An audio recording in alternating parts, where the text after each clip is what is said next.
اور 2 رکعت ضحیٰ کی نماز جو ہے، چاشت کی نماز یا اشراق کی نماز جو ہے، وہ جسم کے ہر جوڑ کا صدقہ ہے. اور یہ آزما کر دیکھ لیں، اگر آپ کو جوڑوں کی تکلیف ہے، اگر آپ کے جسم میں تکلیف ہے جوڑوں میں، تو آپ ان 2 رکعتوں کو روز پڑھنا شروع کریں. اس کا وقت سورج نکلنے سے تقریباً 15-20 منٹ بعد سے لے کر سورج ڈھلنے کے 15-20 منٹ پہلے تک ہوتا ہے. یعنی ظہر کے وقت جب سورج آتا ہے نا اوپر، تو جب تک وہ زوال سے تقریباً 15-20 منٹ پہلے تک. جیسے اگر 12:15 بجے مثلاً ہے تو زوال ہے تو 11:45 تک یا 11:55 تک آپ پڑھ سکتے ہیں. اور اس میں کیا ہے، 2 رکعتیں عام 2 نفل جیسے پڑھتے ہیں، اس کو اپنے اوپر لازم کر لیں. جب انسان یہ کفارہ ادا کر دیتا ہے تو اس کی گردن آزاد ہو جاتی، وہ اپنی جان کو دوزخ سے چھڑا لیتا ہے. ہر شخص کی جان پکڑی ہوئی ہے نا، ہر شخص پکڑا ہوا ہے. اور نہ صرف یہ کہ یہ آخرت کے اعتبار سے بلکہ دنیاوی اعتبار سے بھی بہترین نسخہ ہے، آزما کے دیکھ لیں. لیکن ہم میں سے اکثر کو یہ پتہ ہی نہیں کہ روز ہم پہ صدقہ واجب ہوتا ہے. ہم صدقہ کب کرتے ہیں، صدقہ کب دیتے ہیں، اپنی جان کا صدقہ کب دیتے ہیں؟ جی، جب کوئی بیمار ہوتا ہے پھر اس کی طرف سے بکرا ذبح کرتے ہیں کہ اس جان کے بدلے جان دے دیں، بس. اور جب وہ ٹھیک ہو جاتا ہے پھر ختم کر دیتے ہیں. یہ صرف اس وقت کے لیے نہیں ہے صدقہ، یہ صدقہ روز کے لیے ہے. یہ روز صدقہ دینا ہے. اور روز آپ کے پاس اتنے پیسے نہیں ہیں، اور اگر ہے تو وہ بھی دیں، وہ بھی اللہ کے راستے میں کچھ نہ کچھ صدقہ کریں. سبحان اللہ، الحمدللہ، اللہ اکبر، لا الہ الا اللہ، استغفر اللہ، استغفر اللہ. تو اگر آپ ایک دفعہ استغفر اللہ کہتے ہیں تو 1 جوڑ کا صدقہ ہو گیا، دوسری دفعہ استغفر اللہ کہتے ہیں تو دوسرے جوڑ کا صدقہ نکل گیا، تیسری دفعہ کیا تو تیسرا نکل گیا. تو جتنی دفعہ استغفر اللہ کہیں گے اتنے جوڑوں کا صدقہ ہوتا جائے گا. کبھی ایسا بھی ہوتا ہے نا کہ انسان کو وقت نہیں ملتا، یا وہ سفر کر رہا ہوتا ہے، یا کبھی کوئی مجبوری ہو جاتی ہے کہ انسان نہیں پڑھ سکتا، تو پھر کیا کرے، ذکر کی کثرت کر دے، استغفار کی کثرت کر دے. پھر اسی طرح استغفار کو بیماریوں کا علاج بتایا گیا. جیسے میں نے ابھی کہا نا کہ اگر آپ چاہتے ہیں کہ آپ کے جوڑوں کی تکلیف دور ہو جائے تو جوڑوں کا صدقہ دیا کرے روز. اور جوڑوں کا صدقہ روز کیا ہے، 2 نفل اشراق یا چاشت یا ضحیٰ کے. اصل میں بہت سے لوگ کنفیوز ہوتے ہیں کہ اشراق اور ضحیٰ اور چاشت یہ کیا ہے. یہ ایک ہی نماز ہے، جیسے تراویح اور قیام اللیل یہ ایک ہی نماز ہے. اگر آپ جلدی پڑھیں گے تو اس کو اشراق کہتے ہیں. اشراق اس لیے کہتے ہیں کہ ابھی سورج مشرق سے طلوع ہوا ہے اور اس کے تھوڑی دیر بعد 15-20 منٹ بعد آپ نے نماز پڑھ لی. جب سورج اچھی طرح چمک جائے تو پھر اس کو ضحیٰ کہتے ہیں، چاشت کا وقت کہتے ہیں. ضحیٰ عربی میں کہتے ہیں اور اردو میں چاشت کہتے ہیں. اور تھوڑا اور بعد میں پڑھے تو اس کے لیے صلاۃ الاوابین بھی کہتے ہیں اس. اور نبی صلی اللہ علیہ وسلم سے 2 سے لے کے 8 رکعتیں ثابت ہیں. چاہے 2 پڑھیں، چاہے 4 پڑھیں، چاہے 6 پڑھیں، چاہے 8 پڑھیں، جو آپ کا دل کرے، لیکن کم از کم 2 ضرور پڑھیں. پھر اسی طرح استغفار بیماریوں کا علاج ہے. اگر کسی کو مثلا ہارٹ پرابلم ہے یا کوئی اور اسی طرح کی کوئی بیماریاں ہیں اس کو، تو اس کے لیے بھی استغفار ہے. قتادہ کہتے ہیں کہ یہ قرآن تمہیں تمہاری بیماری اور علاج بتاتا ہے. یعنی قرآن کے ذریعے تمہیں بیماریاں بھی پتہ چلتی ہیں. بیماریوں سے مراد یہاں روحانی بیماریاں اور خاص طور پر ذہنی پریشانیاں اور جذباتی اور دلی پریشانیاں، اور پھر اس کا علاج بھی بتاتا ہے. یعنی قرآن شفا ہے. قرآن مجید میں آتا ہے شفاء لما فی الصدور، کہ قرآن میں سینوں کے اندر جو ہے یعنی دل ہے ان کے لیے شفا ہے. پھر یہ کہا گیا کہ گناہ بیماری ہے. گناہ کیا ہے؟ بیماری ہے، اور استغفار ان کا علاج ہے. پھر اسی طرح جو شخص استغفار کرتا ہے اسے فرشتوں کی دعائیں ملتی ہیں. قرآن مجید میں سورۃ الغافر میں آتا ہے الذین یحملون العرش ومن حولہ یسبحون بحمد ربہم ویؤمنون بہ ویستغفرون للذین آمنوا ربنا وسعت کل شیء رحمۃ وعلما فاغفر للذین تابوا واتبعوا سبیلک وقہم عذاب الجحیم. جو فرشتے عرش اٹھائے ہوئے ہیں اور جو اس کے ارد گرد ہیں، سب اپنے رب کی حمد کے ساتھ اس کی تسبیح کر رہے ہیں اور اس پر ایمان رکھتے ہیں، اور ایمان لانے والوں کے لیے بخشش کی دعا کرتے ہیں. سبحان اللہ. یعنی کتنی بڑی سعادت ہے. ایمان لانا کتنی بڑی اللہ کی رحمت ہے ہم پر کہ ہم اس پر ایمان رکھتے ہیں اور آخرت پر ایمان رکھتے ہیں اور عقیدہ درست ہے. کیونکہ ایسے لوگوں کے لیے فرشتے بھی ان کے دوست ہوتے ہیں اور ان کی مدد بھی کرتے ہیں اور ان کے لیے دعائیں بھی کرتے ہیں. جیسے ایک اور جگہ پر آتا ہے ان الذین قالوا ربنا اللہ ثم استقاموا تتنزل علیہم الملائکۃ الا تخافوا ولا تحزنوا وابشروا بالجنة التي كنتم توعدون نحن اولیاؤکم فی الحیاة الدنیا وفی الآخرة ولکم فیہا ما تشتہی انفسکم ولکم فیہا ما تدعون نزلا من غفور رحیم.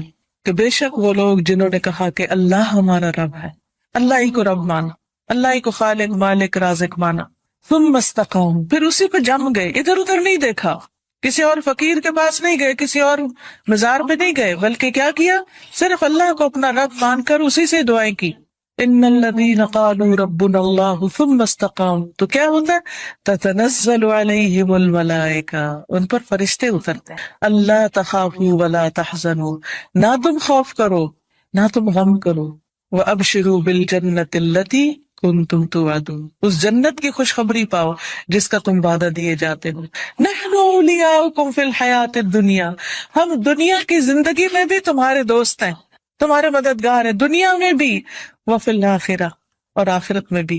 وَلَكُمْ فِيهَا مَا تَشْتَهِي أَنفُسُكُمْ، اور تمہیں وہاں وہ ملے گا جو تمہارے دل چاہیں گے، نفس خواہش کریں گے. وَلَكُمْ فِيهَا مَا تَدَّعُونَ، اور وہاں تمہیں وہ ملے گا جو تم طلب کرو، جو بھی مانگو گے مل جائے گا. نُزُلًا مِّن غَفُورٍ رَحِيمٍ، یہ مہمانی ہے اس رب کی طرف سے جو غفور الرحیم ہے. تو اس لیے جو شخص ایمان لا کے اللہ کو اپنا رب مان لیتا ہے، اسی کی طرف رجوع کرتا ہے، اسی سے مدد مانگتا ہے، تو اللہ سبحانہ وتعالیٰ اس کو مدد دیتے ہیں، اور فرشتوں کے ذریعے بھی اس کی مدد کرتے ہیں.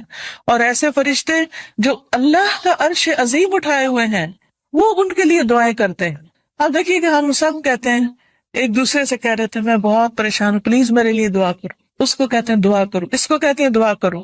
لیکن جو لوگ ایمان لا کر اللہ کی طرف رجوع کرتے ہیں، استغفار کرتے ہیں، تو فرشتے بھی ان کے لیے دعائیں شروع کر دیتے. تو جن کے لیے فرشتے دعائیں کریں ان کو پھر کسی دعا کی کمی؟ پھر آپ دیکھیں ایک اور کام، بلکہ آپ ہی سے پوچھوں گی، کون سا ہے وہ کام جس کی وجہ سے فرشتے کیا، زمین کی ساری مخلوق دعائیں کرتی ہے، مچھلیاں بھی سمندر میں اور چیونٹیاں بھی زمین میں. کس کس کو پتا ہے؟ سب کو نہیں پتا، سب کو پتا ہونا چاہیے. ٹھیک ہے، وہ کس کے لیے؟ جو لوگوں کو خیر کی بات سکھائے، اچھی باتیں لوگوں کو بتائے، قرآن و حدیث کی تعلیم دے، سیکھے اور سکھائے. ایک جگہ پر سیکھنے والے کے لیے بھی آتا ہے. طالب علم کے لیے کیا خوشخبری ہے، فرشتے کیا کرتے ہیں طالب علم کے لیے؟ اپنے پر بچھاتے ہیں، تواضع سے اس کی رسپیکٹ کرتے ہیں. اور ایک اور میں آتا ہے یعنی اس کے اوپر سایہ کرتے ہیں. کتنی بڑی خوشخبری. پھر اس سے اچھا کوئی کام ہو سکتا ہے کہ ہم بھی ایسی مجلسوں میں شریک ہوں، ایسی جگہوں پر جائیں جہاں سیکھنے سکھانے کا کام ہوتا ہے، خود بھی سیکھیں، دوسروں کو بھی سکھائیں، دوسروں کے بھی کام آئیں. جب آپ یہ کام شروع کریں گے تو فرشتے آپ کے لیے دعائیں شروع کر دیں گے، مچھلیاں آپ کے لیے دعائیں شروع کر دیں گی، چیونٹیاں آپ کے لیے دعائیں کریں گی. اور آپ کو پتہ ہے نا کہ جب چیونٹی بھی دعا کرتی ہے تو اللہ تعالیٰ سنتا ہے. ایک دفعہ حضرت سلیمان علیہ السلام اپنے لشکر کے ساتھ نکلے کہ بارش کی دعا کریں، تو آگے گئے تو دیکھا کہ ایک چیونٹی اپنی پیٹھ کے بل لیٹی ہوئی ہے اور اپنے ہاتھ اوپر کیے ہوئے ہے، اللہ سے دعا کر رہی ہے کہ یا اللہ تو پانی برسا تاکہ ہماری پیاس ختم ہو، یعنی ہم سیراب ہوں. تو حضرت سلیمان اپنے لشکر کو لے کے واپس چلے گئے کہ اللہ نے اس چیونٹی کی دعا سن لی ہے. تو پرندے بھی، درندے بھی، چیونٹیاں بھی، یہ سب دعائیں کرتے ہیں. تو اگر آپ دین سیکھنے اور سکھانے کے کام میں لگ جائیں گے اور اس کے لیے وقت نکالیں گے تو دنیا اور آخرت کی برکتیں نصیب ہوں. اور آپ کے دل میں ابھی خواہش ہوگی، اللہ اس کو پورا کر دے گا. آپ کی ضرورتیں پوری ہونے لگے گی، آپ کے مسائل حل ہونے لگیں گے، آپ کے دل کو راحت اور سکون ملے گا جو دنیا کی کسی اور چیز میں نہیں.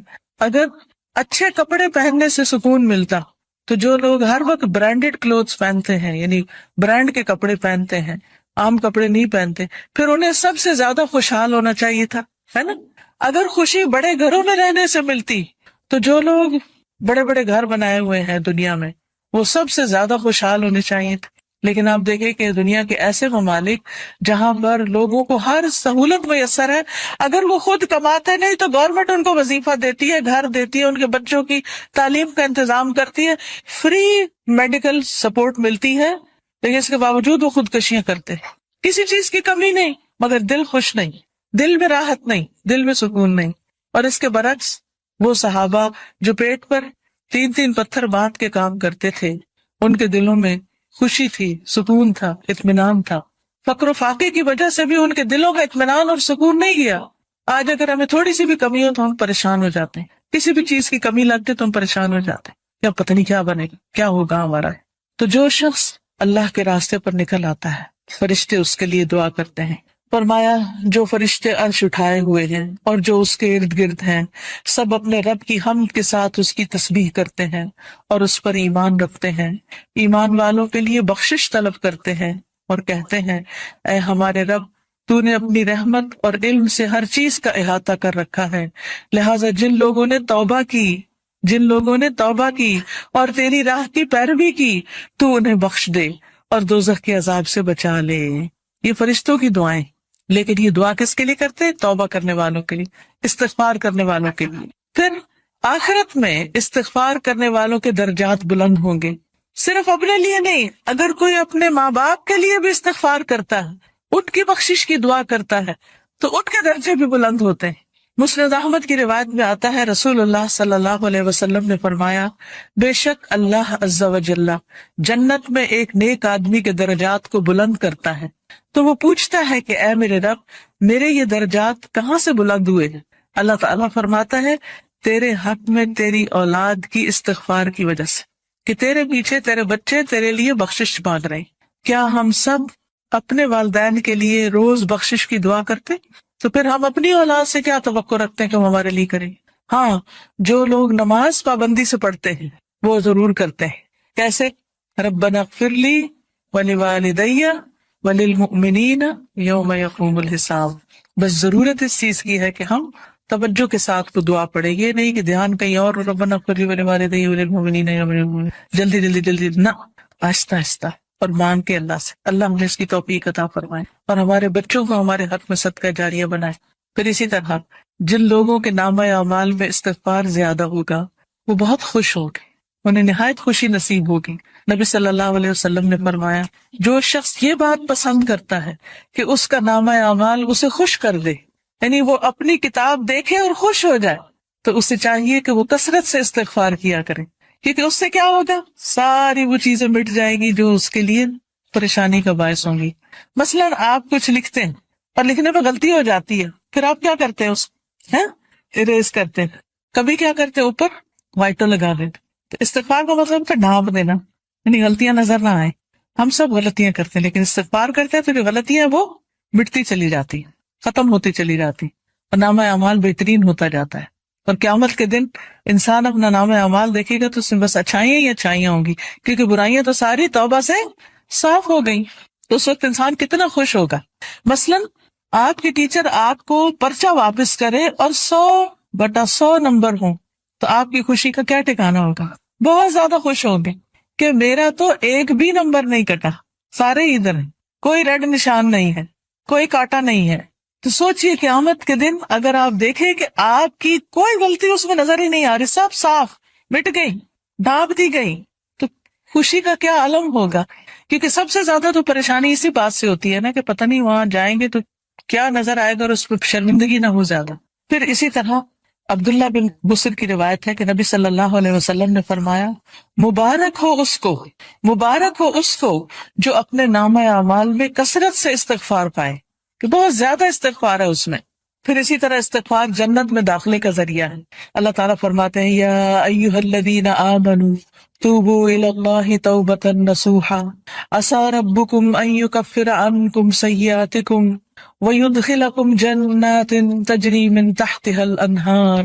اے لوگو جو ایمان لائے ہو، اللہ کی طرف توبہ کرو، خالص توبہ، سچی توبہ، پکی توبہ، صحیح والی توبہ.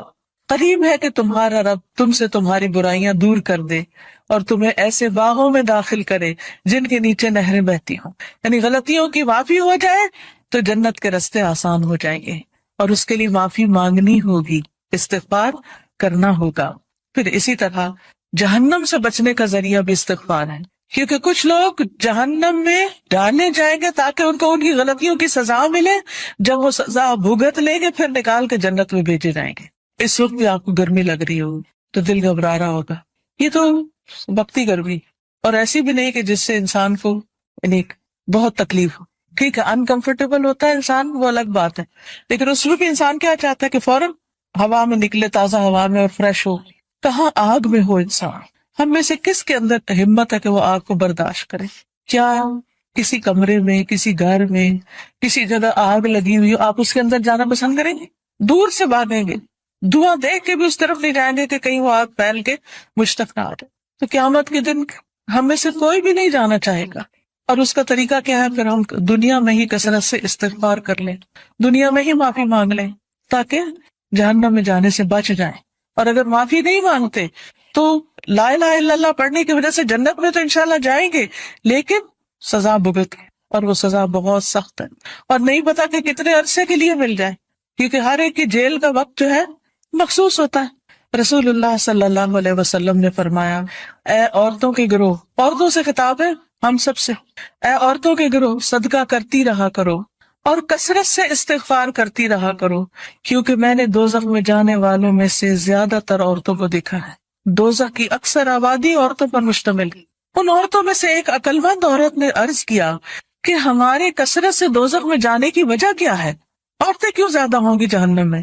آپ نے فرمایا، تم لعنت کثرت سے کرتی، دوسروں کو برا بھلا کثرت سے کرتی، گالی گلوچ، اس کو برا بھلا کہ اس کی غیبت کر، اس کے اوپر الزام لگا، یہ کر وہ کر، یعنی غلط چیزوں میں زبان کا استعمال ہونا، اور اپنے خامند کی ناشکری کرتی ہو، اس کا کوئی احسان یاد نہیں رکھتی، اس کی کوئی اچھائی یاد نہیں رہتی. دیکھیے کوئی انسان کتنا بھی برا ہو لیکن اس میں بھی کوئی نہ کوئی اچھائی ہوتی ہے.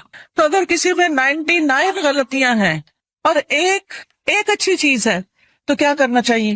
اس کی اچھائی کو یاد کر کے اس کا شکریہ ادا کرنا چاہیے، اس کے ساتھ احسان کرنا چاہیے، اس کی تعریف کر دینی چاہیے کیا فلاں میں یہ اچھائی ہے. ہم عام طور پر کیا کرتے ہیں کہ جو ہمیں اچھا لگے اس کی تو کوئی برائی بھی ہمیں نہیں بری لگتی، اس پر بھی ہم خوش ہوتے رہتے ہیں، واہ واہ کرتے رہتے ہیں، اور جو برا لگے اس کی کوئی اچھائی ہمیں نظر ہی نہیں آتی. تو یہ نہیں کرنا چاہیے. تو حل کیا ہے کامیابی کا؟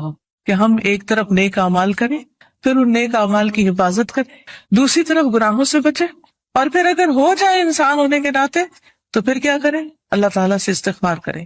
اس مقصد کے لیے یہ ایک کارڈ چھپوایا گیا ہے جس میں استغفار کی دعاؤں کو اکٹھا کیا گیا. کس کس کے پاس ہے؟ اٹھا کے دکھائیں. الحمدللہ. اور جس کے پاس نہیں ہے وہ اسٹال سے لے بھی سکتے ہیں. ٹھیک ہے.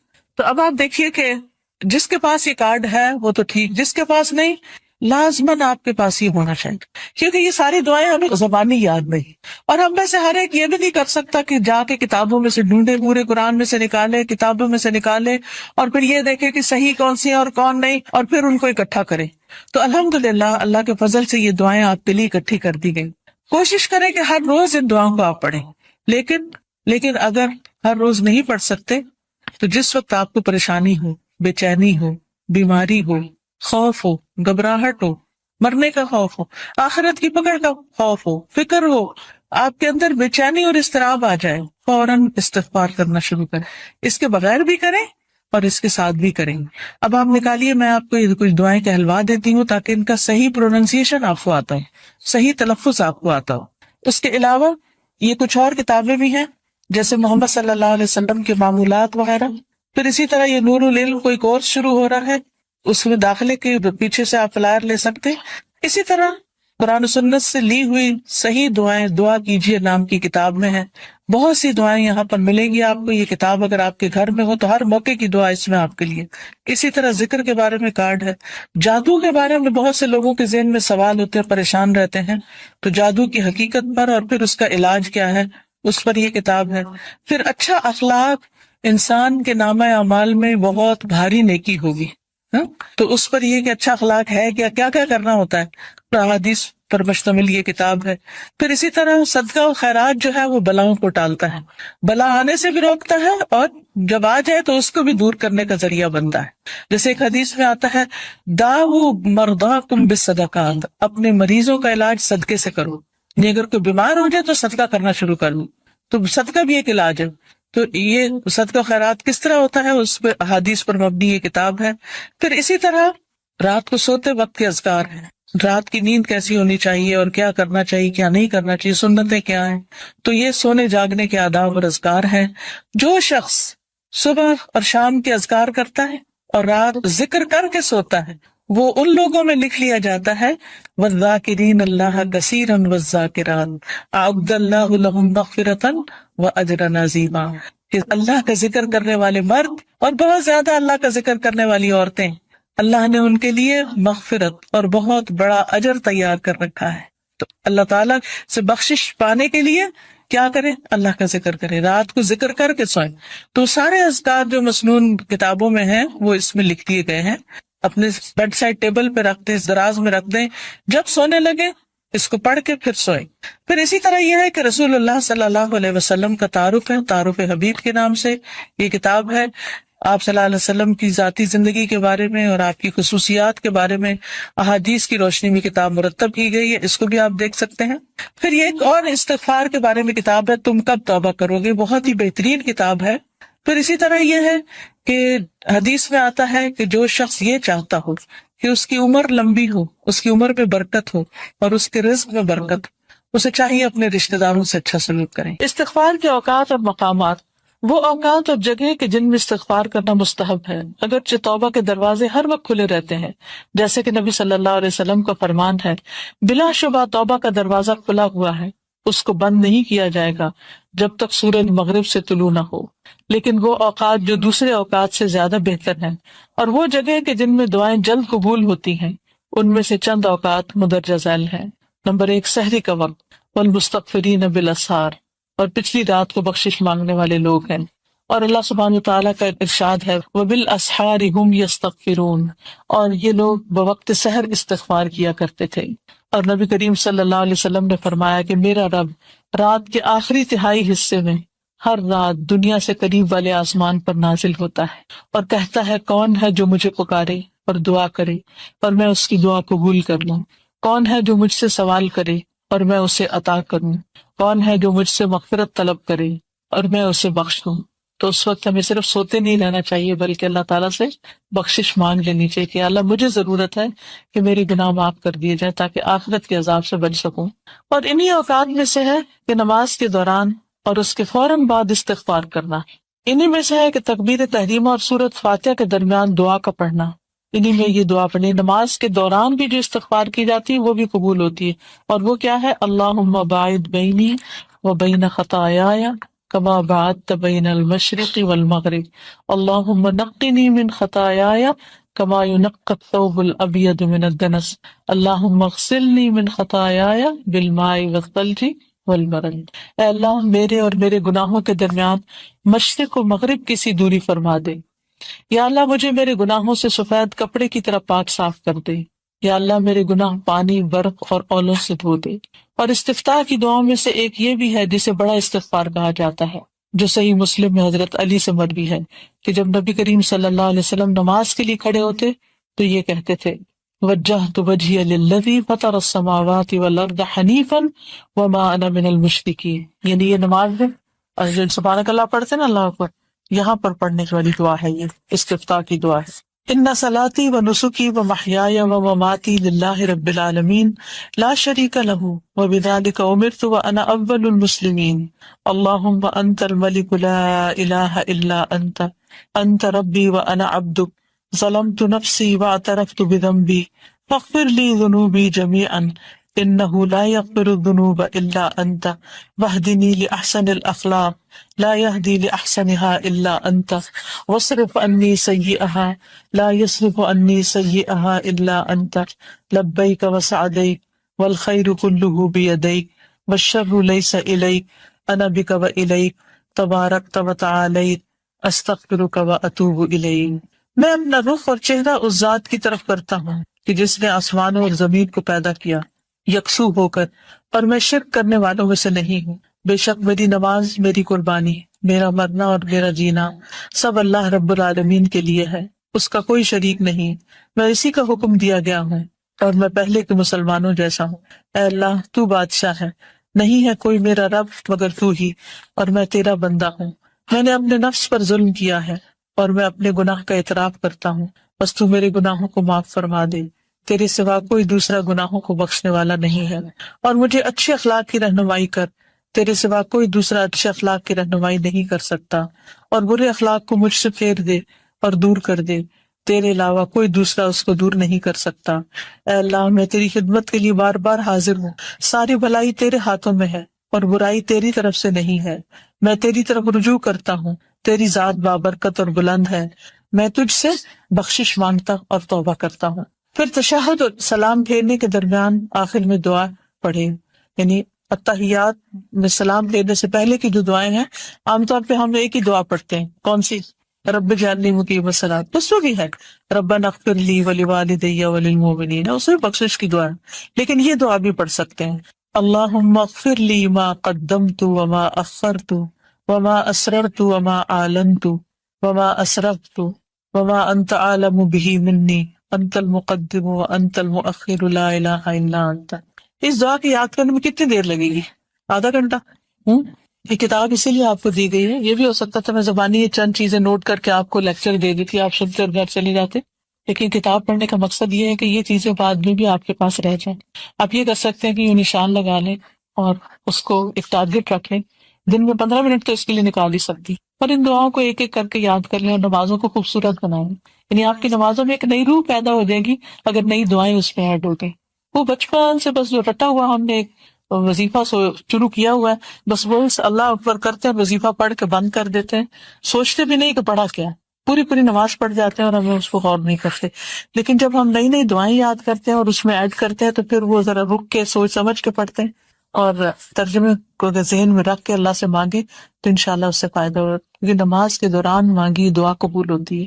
مسلم کی ایک دوسری روایت میں ہے کہ جب آپ سلام پھیرتے تو اس دعا کو پڑھتے، اللہم اغفر لی ما قدمت وما اخرت وما اسررت وما اعلنت وما اسرفت وما انت عالم به منی انت المقدم وانت المؤخر لا الہ الا انت، یعنی دونوں طرح آپ پڑھ سکتے ہیں، اور اگر نہیں یاد ہوتی یاد کرنے کے باوجود تو آپ کیا کریں، جہاں آپ نے نماز کی جگہ بنائی ہوئی وہاں پہ چھوٹا سا ایک ٹیبل رکھ دیں، چھوٹا سا کوئی اسٹینڈ سا رکھ دیں، اس میں آپ اپنی استغفار کے کارڈ، دعاؤں کے، اور میں نے اپنی یہ کتاب اس کے ساتھ ہی رکھی ہوئی، اور پھر کتاب کھول لیتی ہوں اور جو بڑی بڑی دعائیں ہیں جو یاد نہیں ہوئی ابھی تک وہ دیکھ کے بھی پڑھ لیں، کیونکہ انسان ان کو مانگنے سے محروم نہ رہے، یعنی اگر نہیں حافظے میں تو کم از کم دیکھ کے پڑھ لیں۔